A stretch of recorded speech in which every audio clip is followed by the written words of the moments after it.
Hello, everyone. Thank you for joining Evidation's webinar. I'm Michael Arbini, Evidation's Head of Commercial Marketing. Before I introduce our moderator for the webinar, I'd like to review a few housekeeping tips with you. First, today, I apologize, we're having a video glitch, so there won't be any video other than what we're sharing on the screen, but our panelists, you will be able to hear all the audio. We will be recording this webinar, and you will receive links to the recording and to a PDF of the deck that's shared tomorrow via email.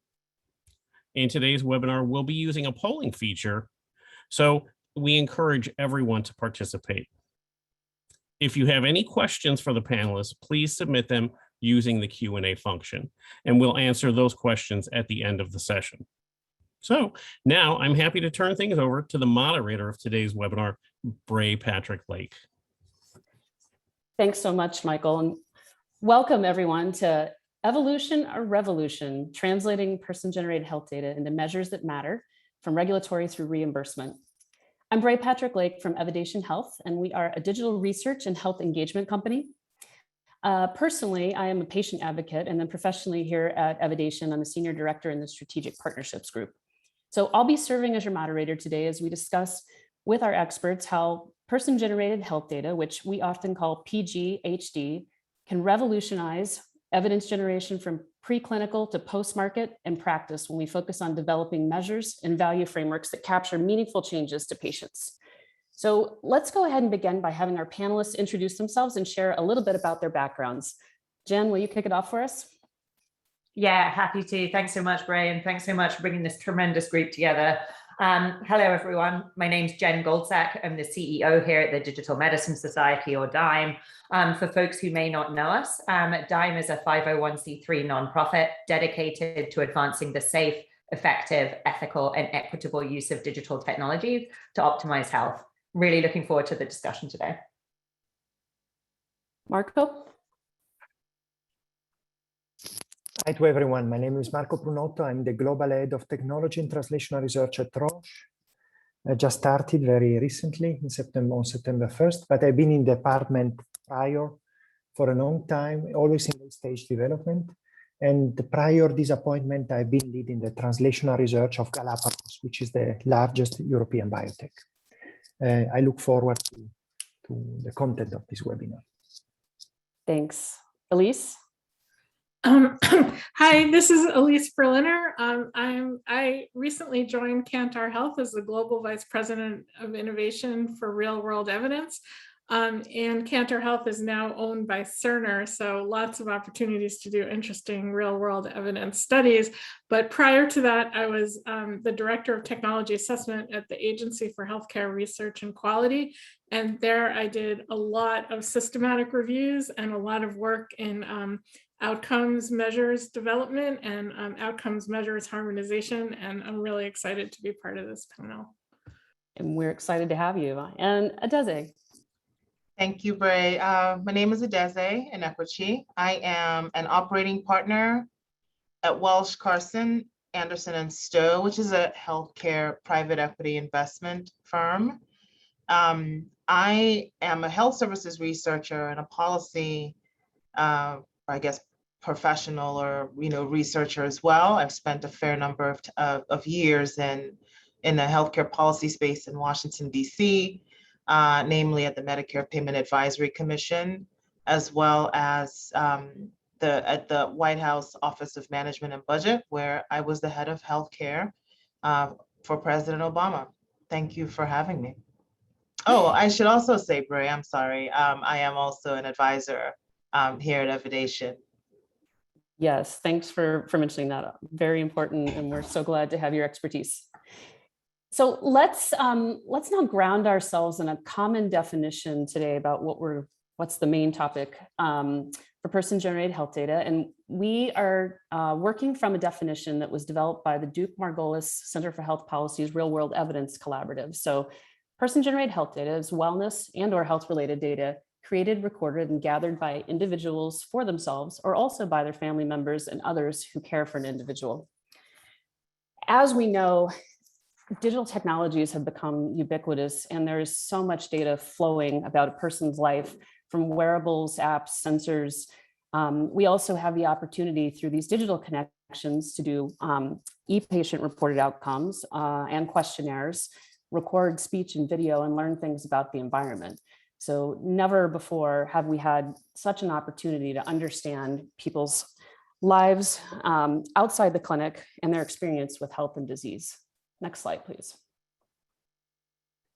So this person-generated health data can really enable this new ability to continuously monitor health outcomes and really start to understand what it is like in a much more holistic and robust picture from the person's experience, as I mentioned, living with disease and or their experience with health. And so some of these opportunities are really direct assessment, understanding people's behavior, which can be incredibly important if we want to know who is taking medications, how and when, who needs additional support in taking medications, and then really understanding clinical inference. And so some of you, our panelists later today, will maybe discuss some of the opportunities to use these new measurements. Next slide, please. So this is really important that today we have an opportunity to understand a little bit about you. We know that some of you may be experts at working with this type of data, and others of you may just be at the beginning of understanding the potential of person-generated health data and regulatory and reimbursement. So we're going to open up this polling question to see a bit about more of where you all are in your process.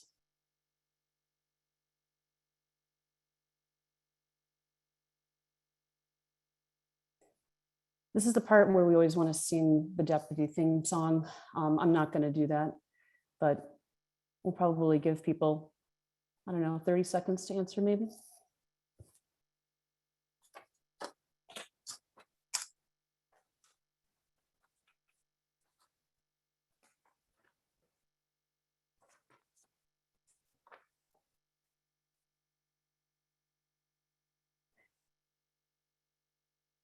Okay, and you can select more than one if you haven't answered already. I'm sorry, I didn't say that before.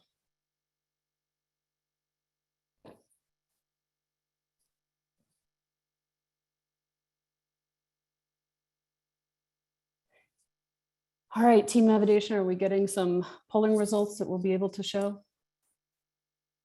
Yeah, I'm going to stop it now. Okay.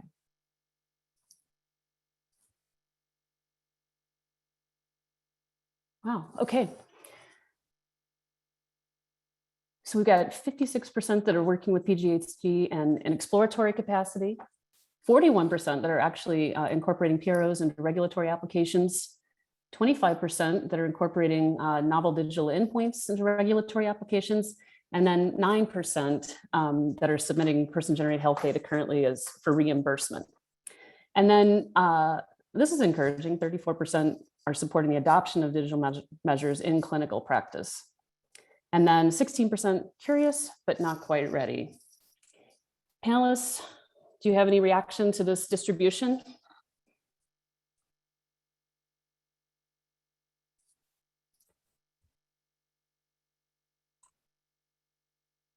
Bray, this is Jen from Dime. Looking at these data, this is I think what I would have expected to see. It sort of jives with what we've seen here at Dime in our library of digital endpoints, which has grown substantially in recent years. So seeing those sort of novel digital endpoints being sort of included in regulatory applications. But what's actually wonderful as we think about this at Dime is we shouldn't be thinking in silos vis-a-vis these data. We should really be thinking about sort of measures that transcend the divide between sort of clinical practice and clinical research. So people thinking about submitting PGHD as evidence for reimbursement, that's actually a little bit higher than I thought it might be. So this is really encouraging through my eyes. Yeah, I mean, I think this is what I would have expected. I am wondering why about almost half of the participants did not respond. So the denominator here is 32, but we have, I think, 58 or so people on the call. So I wonder if there is an option here that there's an option that's not reflected. But given the number of people who responded and where they landed working with PGHD in an exploratory capacity, that's pretty much in line with what I would expect at about half. Curious but not ready, 16%. Makes sense. and submitting some patient-generated health as evidence for reimbursement. Those are perhaps the leaders of the leaders, if you will, at the curve. And I'd love to hear some questions from them as we go through the conversation about their experience. Agree. Yeah, that's I mean, I think there's just so much opportunity right now to really measure what matters most to patients, and then really we've got to create some reimbursement frameworks that will actually support that. But again, we're going to dive into the discussion and hear more about that in just a few minutes. So with that, let's go ahead and transition into our opening question. And so Jen Goldsack, I'm going to pull you in right here. So your organization is working really hard to ensure that digital measures are trusted and accepted, and that diverse stakeholders come together to create the tools and frameworks necessary to effectively leverage PGHD. I've been involved in Digital Medicine Society, so I'm certainly a fan. And I know that you guys have created the playbook, which is a tremendous resource and amassed use cases, and now even a library of digital endpoints. So can you start us off by sharing your perspective on the evolution of the field and maybe some hallmark work to date utilizing PGHD in the US regulatory environment? Yeah, absolutely. And this is a tremendous sort of excerpt of one of the tools from the playbook that you sort of popped in the slide here. I think the most important thing to sort of reflect on is positive movement in this area, but also the sort of specter of sort of, regulatory sort of acceptance. There's been a seed change, I think, Bray. Had we asked people sort of 2 or 3 years ago, there would have been some sort of throwing up of hands and saying, well, we have no idea what regulators think. We have no idea what, whether they would sort of support this. Yeah, if you were to attend a conference or have a conversation with a regulator, they've been saying very clearly, I would say for at least 5 years now, that they are very open to accepting this kind of data, that they want to be part of the conversation, that they want to sort of learn and grow together. And if you look at some of the quotes here from both US and European, I think maybe not European on this part of the slide, but there are also in this tool sort of quotes from colleagues over in EMA, there really is appetite and interest to sort of harness the power of these tools to measure things that matter to patients and do it in a high resolution, low burden way. I would argue that we're seeing a cultural shift right now in industry, that there's a recognition that we have to work with our regulatory colleagues. And there's a really nice term that Amy Abernathy has, which is, our regulatory colleagues need to build muscle in this area, right? It is unreasonable of us in industry to expect to be delivered a guidance telling us exactly what to do. This is an evolving field. We're building it together. And that's what we're hearing in terms of regulatory appetite. And if you move to the next slide, I think you popped a really nice sort of depiction of our endpoints library in here. So you're exactly right, Ray. We have been cataloging the industry's use of digital endpoints, not in sort of validation studies, not in sort of evaluation studies, but really the deployment of digital endpoints to answer questions about new medical products. And if we look at this, we can see that currently there are 69 sponsors from across drug, device, and biologic manufacturers who are using endpoints in their trials. What's noteworthy is that 225 endpoints are currently being used, of which the vast majority are either primary or secondary. I think that that's an incredibly powerful signal about sort of industry's appetite to lean into this, especially if we think about the volume of endpoints being used in phase 2 or phase 3 sort of studies. A couple of things on this, just for reference for folks on the line. When we launched this library in October of 2019, there were 34 unique endpoints and there were 12 sponsors. So that gives you a sense of the rate of growth here. 2 caveats, and I hope that we can dig into this a little bit later, which is, first of all, I'm not sure that there are 225 interesting things to measure. It's tremendous that there's been broad adoption. It's happening a lot as army of one, with very specific measures being generated by individual organizations, being sort of deployed, pursued. If we are collectively thinking about building the field's muscle and deeply understanding these things, we should be coalescing around the measures that matter most to patients, and being thoughtful in the pre-market space about what they are. And then if we pop to the next slide, Bray, there's a sort of reference to an article I wrote with colleagues Jordan Bryanov and Bill Byram last year, where we actually sort of identified that one of the biggest issues in taking all of this to scale is not just measuring the right thing, although that's critically important. It's the integration of these sensor data streams into more permanent storage solutions. So whether that's the EHR on the care side or the EDC on the research side, you know, we don't have sufficient harmonization of those data, mechanisms for transferring that data, the appropriate business processes, the appropriate ontologies. And actually, we are spinning up a project on that at Dime. So this is a problem we're actively addressing, but we're not quite there yet. Yes. And just again, from my patient perspective, it's so important. We really would love to have all of this data integrated and to holistically, again, measure our health and lived experience. Very important. Hey, Marco, so we know that you have broad experience using large data sets and technology and drug development. So through digital tools, now we have the ability to connect to groups of patients over long periods of time. And I'm wondering if you can share a bit how you're leveraging PGHD in your development and clinical trial strategies. Thank you for the question. So I think that's the ability to follow the patient over a long time. It's something we have not really been able to do prior the use of these measurements. I think this is very important because it's very important to phenotype the patients over a long time and phenotype in a deeper way we are doing.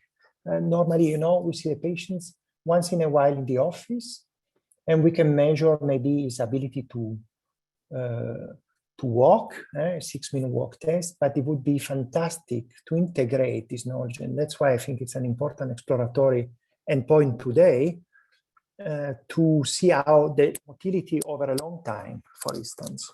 So I think that deep phenotyping is important, and also what type of movement these patients are doing. So this is fundamental. The second element that I want to say is that, of course, it's an alternative way to do PROs. Patient-reported outcomes are normally done filling some forms on a piece of paper. You can do it digitally, that's fantastic. And you can do it live, meaning you do it while you feel it. And in a lot of measurements we are doing in the clinic, it's more the memory of a certain outcome. And I think there is a lot of value in evaluating, for instance, the pain, fatigue, in the moment you are experiencing that. And maybe correlating that with your motility, your movements, your steps, and so on. So deep phenotyping in relation to PROs in real time. The third stuff I want to say is that for a lot of diseases, at least the diseases I'm working on, my department is working on, which are in the context of inflammatory diseases, infectious diseases, a lot of disease domains of those diseases are not very well known. So if you ask a patient how many flares had in a lupus nephritis context or in a context of any autoimmune disease, the definition of flare is very weak from a clinical standpoint. So whatever we can do to integrate this definition of domains of a disease, in particular in the context of inflammatory disease, that would be huge. Things, for instance, in the context of asthma, what does it mean exacerbation? Exacerbation today is mostly defined by rescue medication, by hospitalization. It would be great to use this wearable generated data to get to know better what exacerbation means for the patients. I think flare, exacerbation, that's where collecting this knowledge to a granularity we are not able to do today would really benefit the patients and the clinical development. In the end, resulting in measuring better the benefit for the patients. What does it mean in a clinical trial? And probably also measuring earlier the benefit for a patient into a clinical trial, which we are not very good in doing that now. Yeah, and I would really imagine, again, from my patient perspective of just if you can actually measure the exacerbation, I would also love it if you would then target the treatment, get it to us earlier so we don't actually have to go through that anymore. I think that's just incredibly important. Our other panelists, do you have anything to add to the way that Marco's approaching this clinical trial and development strategy?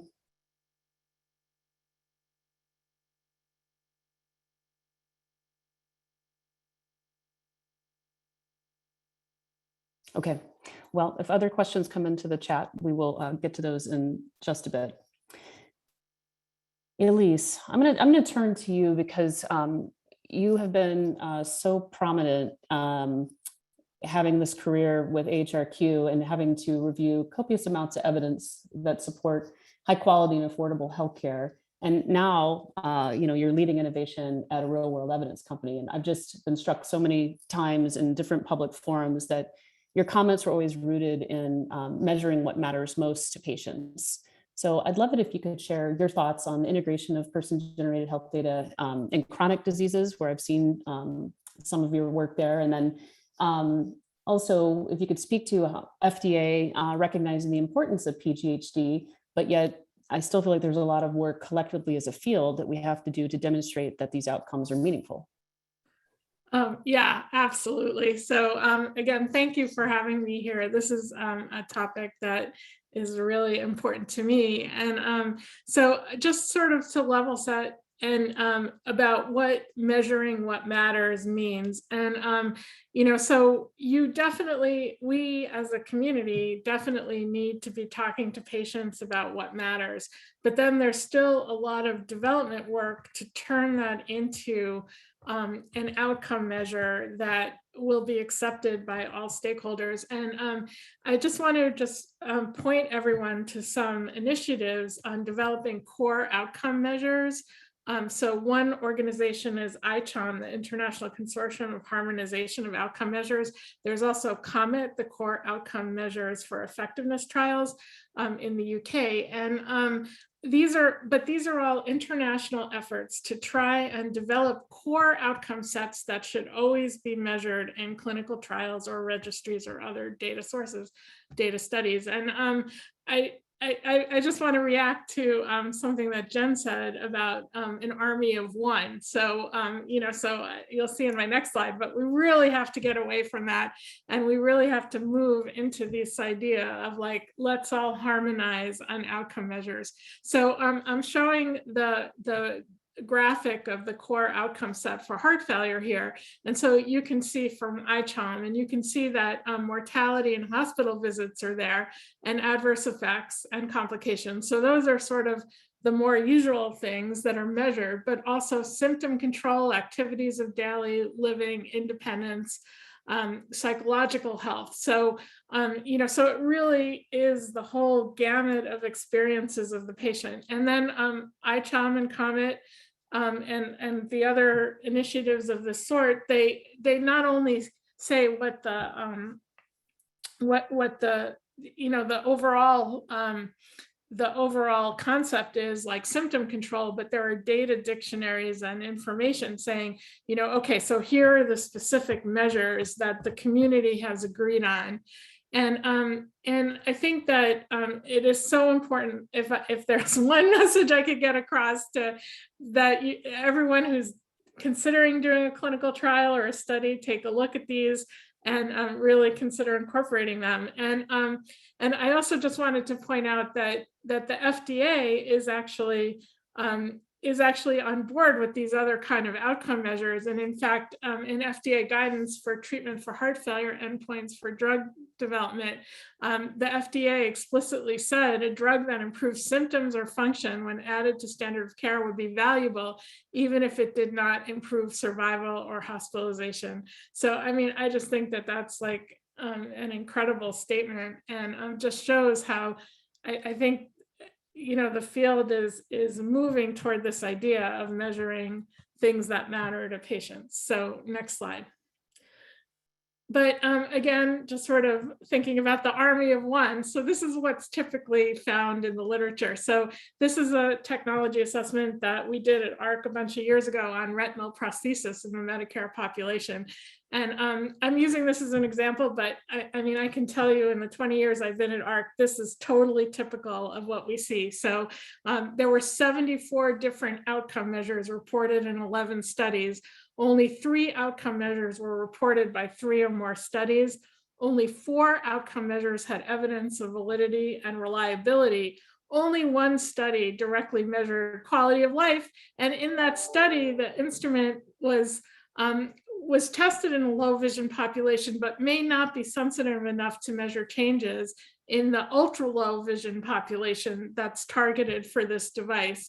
And there were several other outcome measures that were developed specifically for patients with ultra low vision, but none of the studies used them. And, you know, I think that this is just a total example of how we as a community have to really think about these issues and use the right outcome measures in studies, and get away from that army of one thing. So next slide. So how do you develop valid patient-generated health data measures? So you start with qualitative research on what measures are important to patients, but then there's a lot of other work that you have to do. So you have to look at the reliability. Does the PGHD measure results? Are they reproducible and internally consistent? Validity, does it measure what it claims to measure? Responsive, does it detect changes over time that matter to patients? And then another thing that you need to think about is who is the patient population that you're testing this in? So is the measures tested on diverse populations with reporting of clinical and social determinants of health? And then, and really important, is there a patient selection bias based on patient health literacy and access to technology? And you know, I can tell you just from studies that I've done that a lot of the studies on PGHD are done in high SES populations. You know, people who have access to technology. Even if you give patients access to technology, a watch or a tablet or a smartphone, like if you look at the maps of connectivity of cell reception for different companies, there are parts of the United States that still do not have cell reception. So there are places where people do not have access to broadband internet. So I think that these are also really important issues that we need to think about.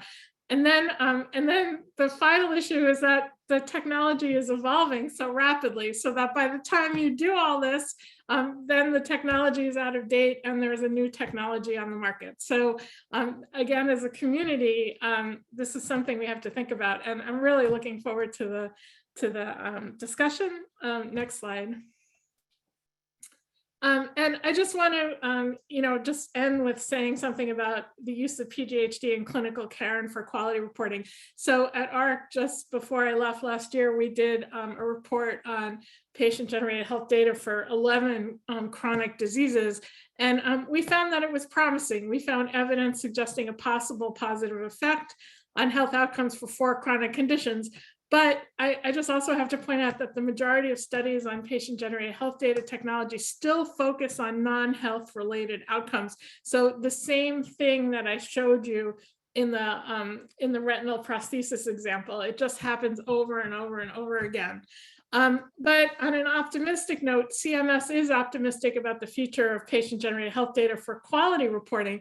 And in the 2021 proposed rule that was just published, I have the link here if you're interested, they specifically say many important data sources are not currently captured digitally, such as survey and PGHD, and that they intend to work to innovate and broaden the digital data used across the quality measurement enterprise beyond the clinical EHR and administrative claims. So I think that that's really optimistic, and we as a community should be working with CMS to bring this to life and solve all the Wild West data problems that Jen and Bray referred to, and really work to bring PGHD into quality measurement and clinical care. So with that, I'll turn it back to you, Bray. Thanks. And this is like, I think, first of all, we're going to send these slides out at the end. You will get active links if you don't want to just screenshot these and have to enter them by hand. We'll be sending these out. This is almost like a very natural segue to Adaeze, who you've had like so much incredible experience with HHS programs. And now, being in a private firm, you've got this unique view of the end-to-end ecosystem of developing new treatments and then getting them paid for, moving them into practice, and then ensuring that they're effective for diverse populations. So you and I've had some conversations where we've talked about controversial medical product approvals in recent years where the patients desperately needed these treatments, but the evidence generated in the clinical trials was deemed to be insufficient for getting coverage of payment. So I would love it if you could share your thoughts on where things may have gone wrong and how PGHD and the more sensitive and patient-centered measures can be leveraged to translate this meaningful benefit in trials to value and payment in practice.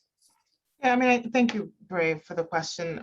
I've been listening carefully to all the panelists, and it's just, I'm learning as well as sort of nodding vigorously as I agree with a lot of the points that have been made.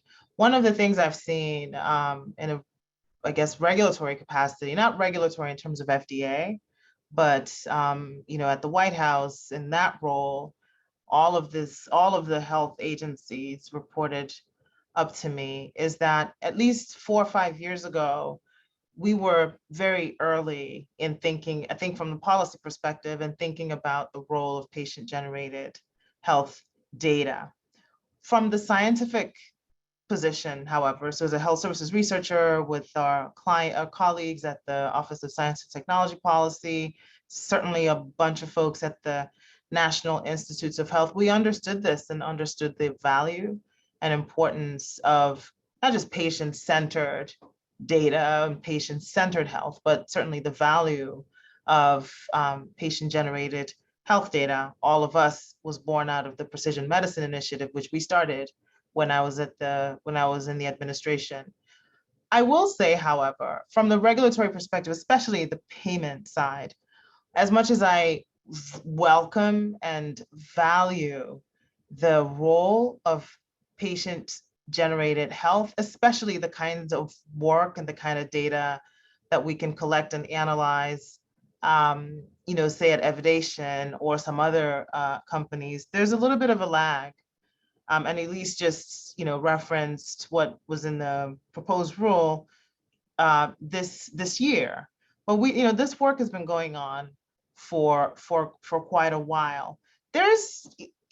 At times, there's a perverse incentive by folks in the private sector to bring in any data, any measure that they deem as important to support the either efficacy or effectiveness or the meaningful use of their product. And regulators have to approach a lot of this with a great deal of scrutiny, if you will, because there's no shortage. Bray, we've talked about this. There's no shortage of people who will sort of bring forth very skinny evidence with no research, certainly don't hit any of the points Elise just mentioned. They're not internally consistent. They're not necessarily agreed upon. Not that we're necessarily looking for broadly agreed upon or completely agreed upon measures, but something that shows that there's some rigor to that assessment. You often don't see that brought to bear to support an application or to support the payment request, if you will, coverage for certain devices, or quite frankly, as we've seen most recently, a therapeutic. And so, given that Medicare dollars are so huge that if you cover a certain number of people and pay the amount that the manufacturer might want, the implications for that company can be quite dramatic. There needs to be a little bit of, regulators need to be somewhat circumspect about what they approve. Having said that, to the extent that the industry wants to be responsive to CMS's goal of incorporating more real world evidence, whether it's for quality measure, that usually comes first. Payment policy will come hopefully after, it makes a lot of sense. And I would say it's very prudent for scientists in this space, for analysts, for data scientists to help articulate, tease out, and help in the understanding of what makes sense to add, to think about a gradient or a gating strategy. Everything isn't going to be useful or meaningful at the right at the outset. So where does it make sense for us to begin to slowly but certainly moving the needle in incorporating real world evidence and patient generated health data? I think being absent from that table is usually not helpful, because either it slows things down and that they never happen, or what ends up being incorporated is ill-informed, unhelpful, and again, I think ultimately sets us back. So we definitely want some of the people on this call, a lot of the folks who are working on these types of analyses and analytics to be part of those policy conversations. I'm not sure if I'm allowed to say this. I was going to shout out an amen, but I guess I've just done it. So there you go. Panelists, do you have any reactions to what Adaeze has just so brilliantly articulated? Yeah, I mean, I guess I just, in terms of reimbursement, I should have put this on the slide, but a couple of years ago, CMS had a public meeting on again, heart failure, where the meeting was totally focused on the question of how hospitalization and mortality aren't really the right outcomes or the only outcomes for heart failure. And, but I think the problem is that the problem is still that these devices are still not completely evaluated, that we don't have really strong evidence that of what we're measuring and how that correlates to so like I pointed out in the report that we did, that that like a lot of that like people are measuring things like steps or heart rate, but with the devices, but that's still really far away from saying, does this impact the patient's life, the patient function? Is the patient able to like go to the grocery store or walk to the mailbox or whatever in their daily life? So I think that, we have to think about how are we going to really validate the data from these devices into things that are meaningful to patients. This is where, oh, sorry, Bray, if I can just jump in. I think this is where the participatory research, the participatory element of this work is so critical.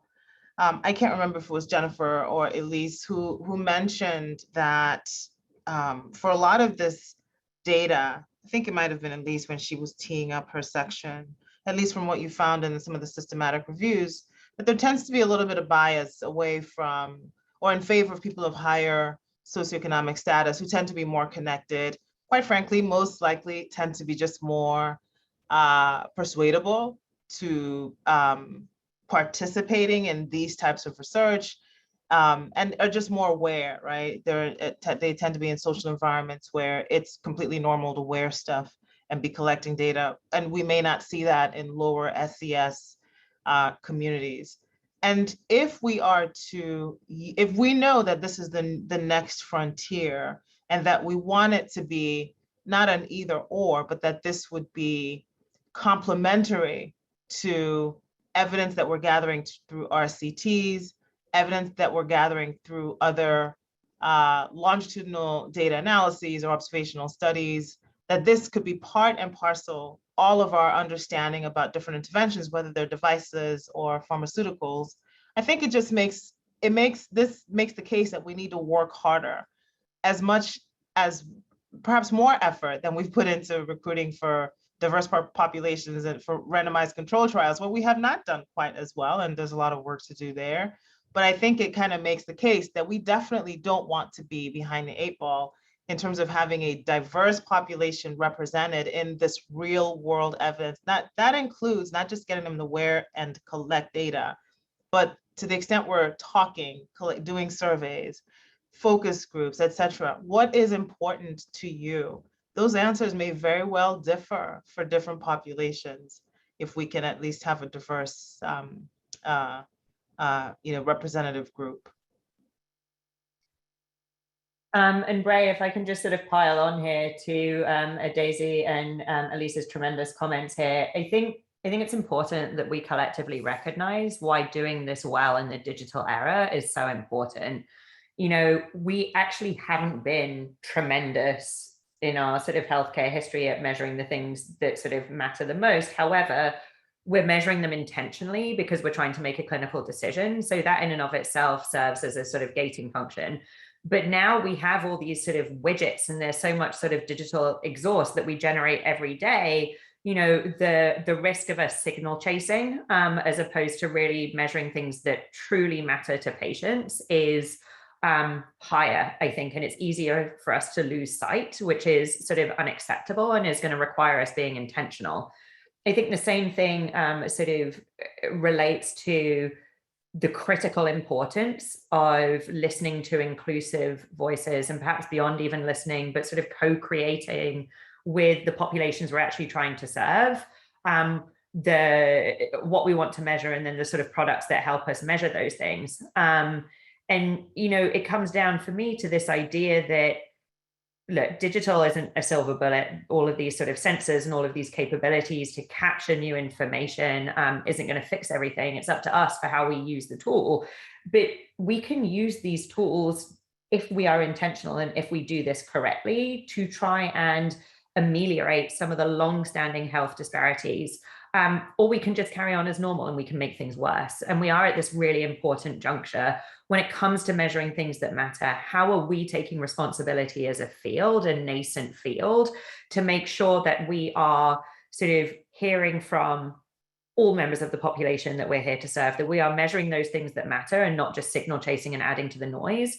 And how are we making sure that we are deploying these tools and technologies that can transcend sort of place, for example, and we're using them to better care for all members of the community and not just the usual overrepresented few. Does anybody want to take the opportunity to make a shameless plug for any resources that are out there that support that? Or if you have, I don't know, if you want to speak to some of the successful models that are doing a great job of bringing all the stakeholders together to identify or develop new measures that matter to patients. And then of course, anybody who is really working to get these frameworks developed for reimbursement, I think would be really important to hear if you guys know some resources for the audience. Bray, this is, Elise, go ahead, I'll follow you. No, I mean, I guess I'm just going to put in another plug for ICHOM and Comet. Yeah, and if anybody wants to contact me, or I can maybe send Bray the email, the website links, because I think that everyone should be starting with things that have already been done. And also there's a lot of knowledge on those websites about how to bring communities together and do that kind of thing if there isn't already a core data set, a core outcome measure set that's been developed. Thanks for that. And Jen, I know you've got a lot of stuff going on digital measures. I was going to say we're a bit spoiled over here with this question because this is sort of extensively our bread and butter. So the first thing, and folks on the line, I've just dropped a link in the chat. This is a framework I actually collaborated with Bray on and the rest of the sort of DIME community, outlining a framework of sort of actually how to approach measures that matter to patients on the, when we are thinking about using a digital product. And we do sort of set it up with a framework and hopefully sort of walk you through best practices there. We've talked a lot, and I'm so glad about the importance of both developing sort of products that can capture PGHD and then deploying them to do so in an inclusive manner. At DIME, we're lucky enough to host a collaborative community with partners at FDA, the Digital Health Measurement Collaborative Community, or Data CC. That is a space where we are actively pursuing sort of these projects. And sort of across the board here at DIME, whether it's the question of reimbursement, we have a project in the works there, whether it's a question of sort of, you know, the trustworthiness of the data, even once we've sort of established that we're capturing something that matters. A lot of resources over on the DIME website, everything is open access. So hopefully folks can find that to be a really valuable resource. Thanks so much. Go ahead. I would just plug one other resource, which is that my my former colleagues at ARC in the digital health group have been doing a lot of work on PGHD and integration into EHRs, and I think that would be so that's like a separate topic, but you know, I think that that Bray and Jen definitely alluded to that, the data issue and getting this data integrated into into electronic health records. And actually, if I could ask a question of some of the participants. So in your in the poll, a lot of people said that they were already using PGHD, and I'm wondering, I would love to hear experiences from the audience here about how you're finding that integration into EHRs. Have you been trying to do that? And also, just also about the accuracy and provenance of the data, because I know that that's been a question also, like how do you validate the devices themselves to make sure, so not only validating that what the devices are measure is important to patients, but whether the devices are actually measuring what they say they're measuring, and that issue of rapid technological change. So I would love to hear if anyone has any thoughts on that. So we're not going to be able to bring the attendees in for conversation, but they could certainly put some things in the chat that they could share. And then any of the panelists, we already have you, you have the ability to speak in the webinar. So go ahead if you have any reaction to that.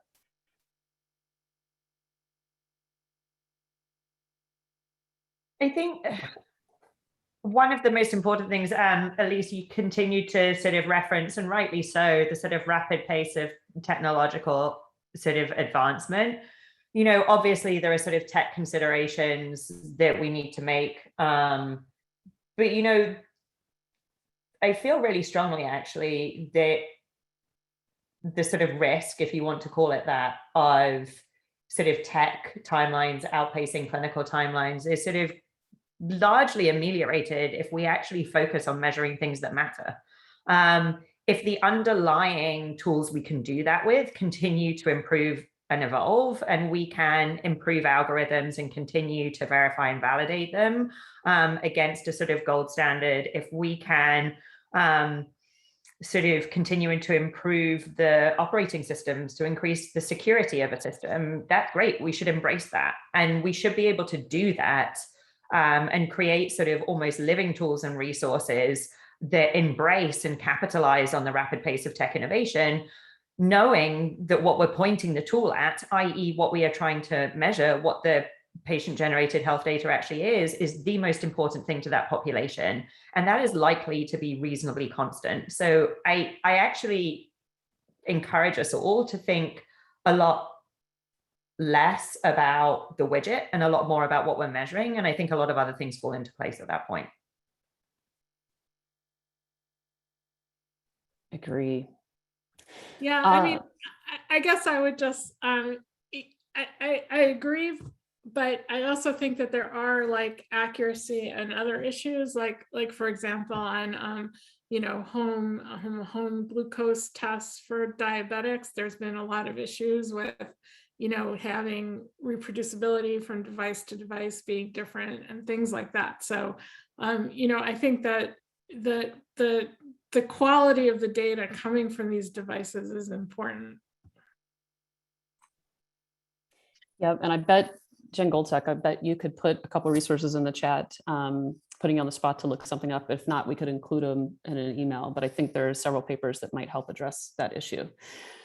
Okay, we are down to our last 10 minutes, and I see that there are questions loaded in our Q&A portals. So I want to just transition a bit.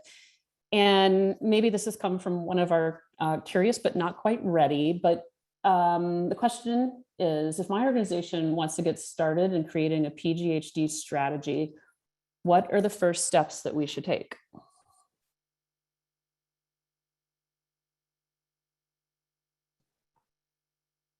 I'm talking a lot, but I'm happy to take a whack at that, and hopefully Adaeze and Elise I can, follow. yeah, go ahead, Jen. So I think the first question is why? Why do you want a PGHD strategy? Should always be the right question. Unfortunately, and I'm going to use a silly acronym, you know, our industry does run on FOMO often.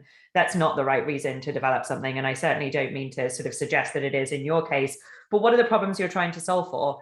You know, is it, you know, including more diverse populations? Is it getting higher resolution data to allow you to sort of speed trial timelines? Is it you need to capture information that you can't currently get at? I think actually thinking about the reason that you want to pursue a strategy at all is always the right question. And it sort of helps us avoid sort of the hammer in search of a nail approach that we saw earlier in the sort of digital innovation within healthcare. And Adaeze, let me toss it to you.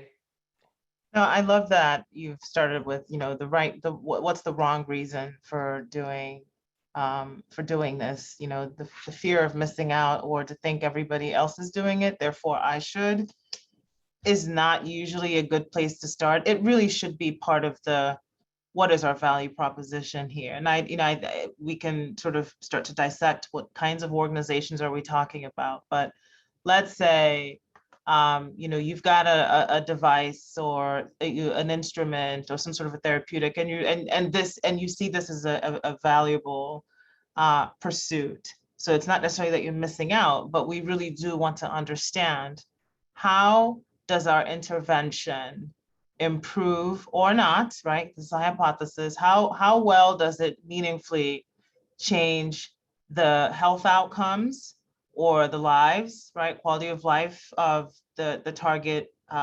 population.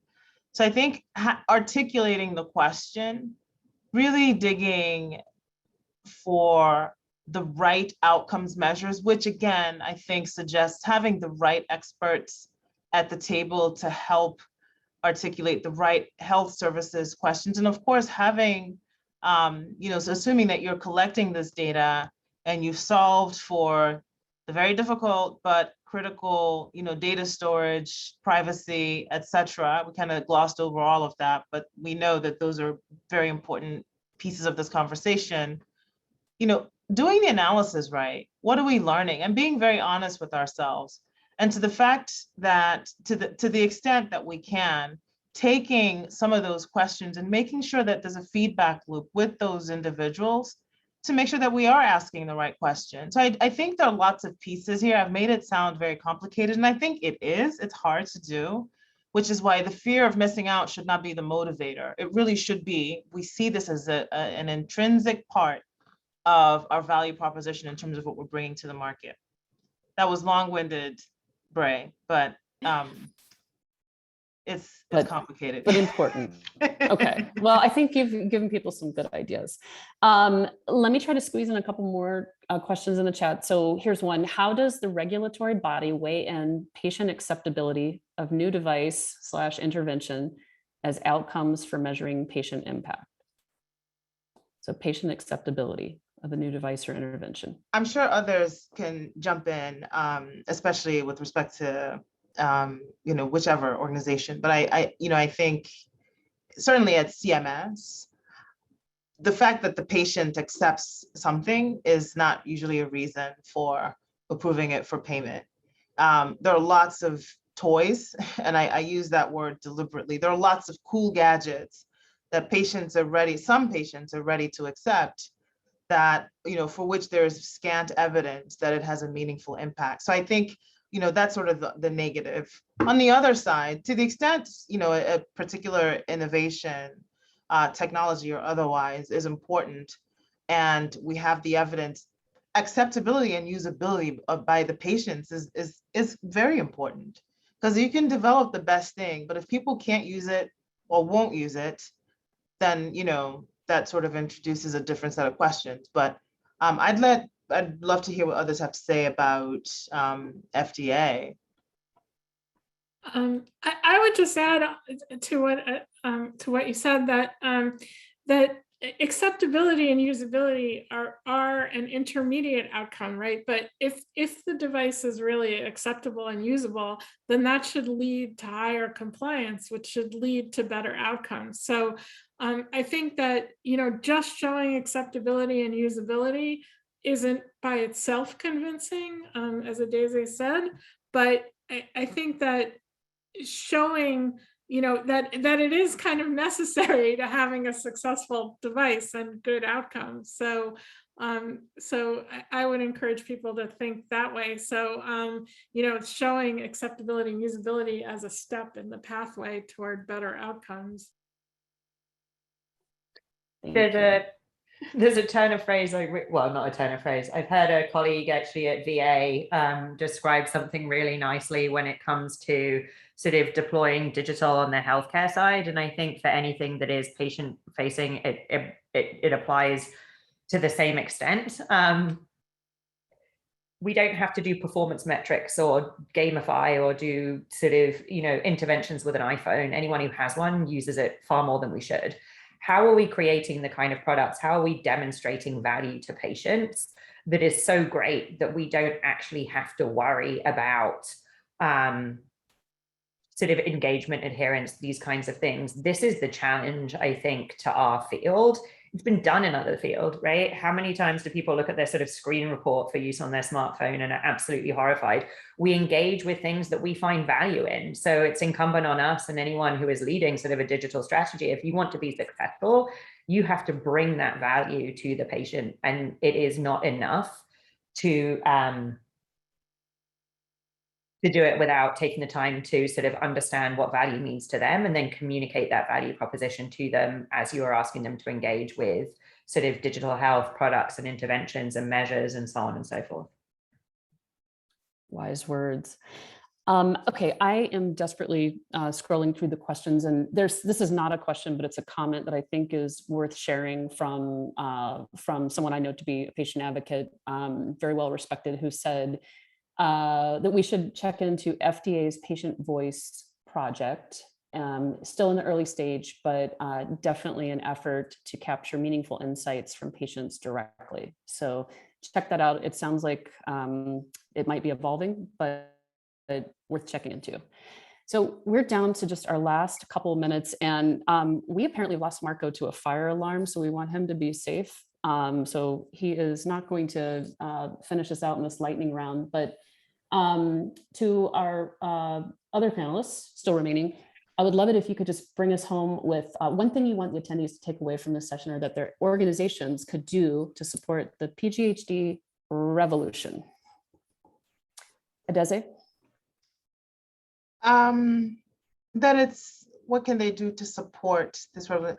I think the most important thing people can do, especially if they've got a start, and I assume that by being on this call, there's definitely some thinking, is to participate in these broader conversations and help us figure it out. There's a lot that we don't know quite well how to do. And I think the more smart people we have part of the conversation, the better for the field. Thank you. Elise? I guess I always find it really valuable, and something that I naturally do is put myself in the patient's shoes. So, you know, and we're all patients in addition to whatever else that we have. So, so really just think like what does the patient need? How would the patient feel about this? How would I feel about this? How do I feel about this? You know, I think that that's just an excellent start. Okay. Thank you. And Jen? Intended to be positive, not sort of negative here, but no one is coming. If we want to if we really want to sort of harness the power of all these digital tools, if we're committed to making them work for patients, if we want to see improved health equity as a result of these sort of innovations, if we want to see more affordability, better access, that's not going to happen by itself. No one's going to serve up the solution. This is it. People on the line. It's us working in the field right now. It's our regulatory colleagues. It's our sort of tech partners. It's our security experts. It's our sort of equity sort of colleagues. No one is coming. This is up to us. We can't sit here and admire the things that intimidate us. We have to sort of dive into them head on. So hopefully that's a nice call to action, because the possibility is there. And the question is ours to answer whether we're going to realize it. Thank you so much. That was an excellent call of action to everybody who's participated today. So thank you, panelists. Thank you so much for your time. And thanks to all of you for tuning in. We will be following up shortly by email with the recording of the webinar and the slides. So thanks, everybody. Really appreciate your time.